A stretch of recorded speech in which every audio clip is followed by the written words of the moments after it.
Hello traders, I'm the founder of Trading Paradise and today I prepared a video where I'm going to reveal the secrets of the Stochastic RSI, a very popular indicator. So guys, stay until the end of the video. Bye.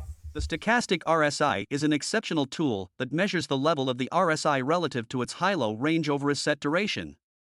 It's primarily used to pinpoint overbought and oversold market conditions. But wait, there's more. Make sure to watch this video till the end because I'm about to reveal the true power of stochastic RSI.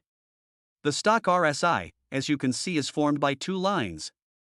The blue line called K line, this is the main line and it's calculated based on the close price relative to the high-low range over a certain period of time. It's also called the fast stochastic. The orange line called D line, also known as the slow stochastic, it's actually a moving average of the K line. As an oscillator, it swings between 0 to 100, giving us essential insights about market conditions. Traditionally, readings below 20 are considered oversold, while readings above 80 are deemed overbought. But that's just the tip of the iceberg. Stay with me as we uncover the cheat code. The magic happens when the blue line, K line, intersects with the orange line, D line. But we need more than just a crossover.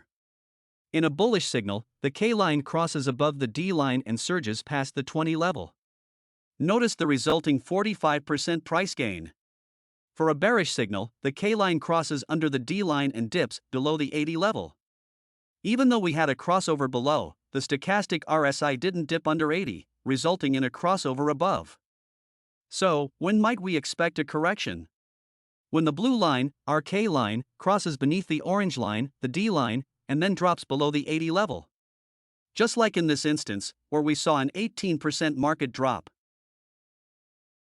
Note that this is an example from the 1-week BTC chart. The higher the time frame, the more powerful and probable the move tends to be. Follow Trading Paradise for more insightful content. Goodbye.